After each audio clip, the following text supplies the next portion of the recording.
This is a Blaurock BRB4.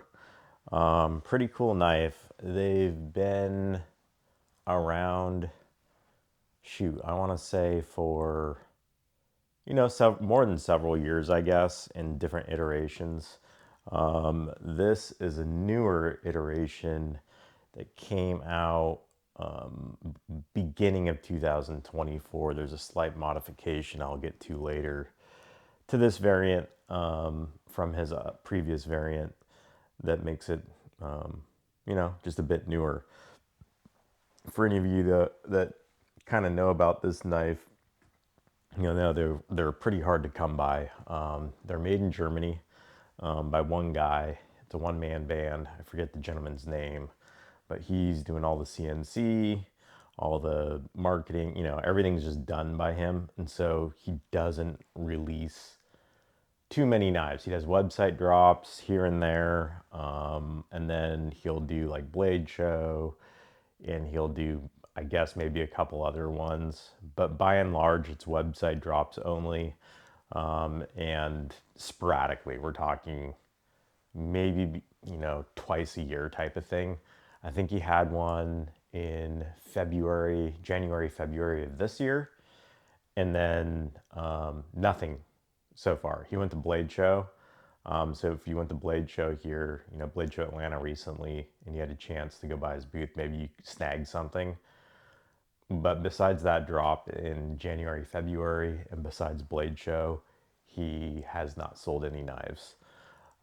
He's known for this specific knife right here. There's an XL version of it that is a slightly bigger, and then he's got a slip joint model, and then he's got the BRB5, which looks like a more traditional folding knife, and then a couple fixed blades. But yeah, getting into it here. Feeling in the hand is really nice. I have medium hands, and as you can see, I'm going to zoom out a little bit. As you can see, it fits good, but for me, I kind of want to see what the XL is all about, just because I feel like it could just be a bit bigger. I don't know. Anyways, that's just my 2 cents there. So if this, you're wondering between this one and an XL, I wear medium gloves, and here you go, right? Like, it just, my pinky laps right into the that bump there, as opposed to like within the groove space, it lands right here. And it's not a bad grip at all for me. It's not uncomfortable. It's just, I'm being nitpicky, right? Because these things aren't cheap. They're like $700-800. So it's, you might as well be nitpicky at that point, right? But yeah, I mean, it still feels great in the hand, despite it being not the perfect grip for me. Now, coming up to the blade here, there's no jimping or anything like that. But because it's flat, your thumb, once it gets to a spot, it tends to just stay there. It doesn't want to like really slide. So I don't know that jimping on this one's necessary. So yeah, I think that's okay. Action on it, reverse flick, thumb flick, which you do have to be careful. Like, you can get on the lock bar here, and it'll make it to where you think the detent's much stronger than it is, and it'll also make it to where you notice my fingers off of it, kind of, sort of off, and then it's harder to do this on camera than it is just if you're doing it, but you can roll it out. But you do have to be careful. Like, naturally, my fingers on the lock bar, and I can't roll it out because of lock bar pressure. So you got to be careful of that with these. The flipper, it works just fine. I will say that when you flip, if you guys are familiar with flipper knives, a lot of them will have like some sort of relief cut out here, to where when you swoop your finger back, it kind of gives it a runway to swoop back and be unaffected. This one, you swoop back and it's kind of jarring because your finger hits this and you feel it. Again, being nitpicky, I mean, it works just fine functionally, but it's kind of like, whoa, what was that? You feel the the just comes to a stop there. It kind of like hurts, I guess, if it makes sense.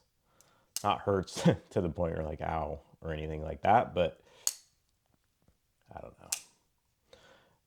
If you design it in a way to where it was more, the relief was cut out here somehow, there might be more things going on with the design that would have to change. I'm unaware of, but that would be nice. Kind of pinchy here too. I mean, it's possible. I don't, in the actual practice, I think you're good to go if you just swoop it. But technically, you could have this come back. He makes different grip patterns. I think this is pattern number 2, which I like. He does a rocked one. I think 1 or 2 others. Pretty cool with the pivot design. The one thing too, if you get a loose pivot or whatever, this is proprietary, and it's one of those things where you could probably makeshift or jerry rig some sort of spanner bit. He does have, I'll zoom in a little bit more on that.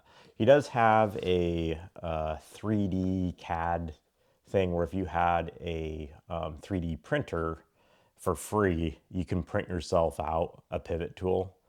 So hey, if you guys got one of those and you bought one of these knives, then you're going to be able to get a pivot with minimal effort. If you don't have a 3D printer, obviously a bit more difficult for you.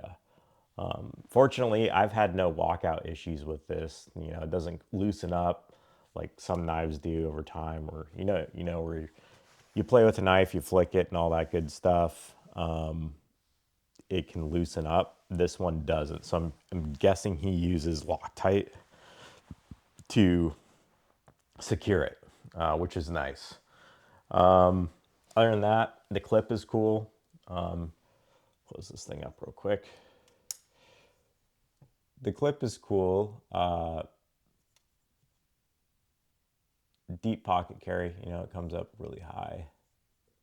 So that's nice. And, there's no rough spots or sharp spots anywhere. It's nicely rounded. So great job with the machining. Let's see what else. Oh, the later design changes. So there is talk about how in some cases you could feel the tip, like, if you ran your finger over like that, people would complain that you could feel the tip of the blade. So I think it was January 24, he came out with a revision to where this backspacer, all else equal, but this backspacer now comes up like that much further. And then that way the tip, kind of hard to tell on camera. Let's see. Still kind of hard to tell, but this is 100% covered by this backspacer. Impossible to get your finger in there. So that's one revision. And at some point, I think it was before 2024, he did the revision to where there's these support columns, if you want to call it that. I guess he was having issues. If you look at older Blaurocks, I think that might be the BRB4 or something, but you'll see where these aren't there and it's just a giant window. He's having issues, I think, to where this would, let's call it melt or something like that. Not melt, but, deform and heat treat. And so he put these in there for support. So those are two big changes he made to this. Probably the most noticeable one, I guess, to the end user would be this one. Obviously, if there was a deformation in one of the BRB3, the ones without these, he wouldn't ship a knife like that, so you would never know if that was an issue for him anyway. That was obviously something, a design change for him, so he wasn't wasting money and time making blades that would potentially deform. But definitely a design improvement covering up the blade tip. Size-wise,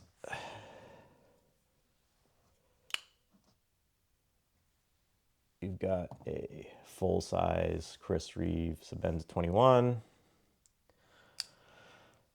Strider PT. So yeah, it kind of falls, I don't have one with me, but maybe like a Strider SNG, ish, McNeese, something like that, right? In the middle of these two, the grip is also in the middle of these two. You can see where the Strider is just a bit shorter. And then the Chris Reeve here, the grip's a bit longer. Now what makes the Strider really neat in this, just as a side note, is just the, the choil up front here, right? Like it really extends, the grip right up to here. So if you guys have never messed around with the Strider PT, it's a cute little knife in that size group that is very functional, primarily because of this choil. If it didn't have that, I don't think I'd like it as much. But yeah, it gives you a little size comparison. Weight on this thing is light, and it is pocketed. So it's machined on the inside. Can't really quite see it, but it's machined in there, saving weight. But let's throw it on this thing real quick.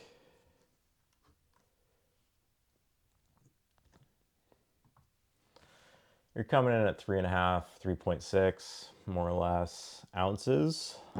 And then just for sake of doing it, here's your Chris Reeve 465, and then the Strider PT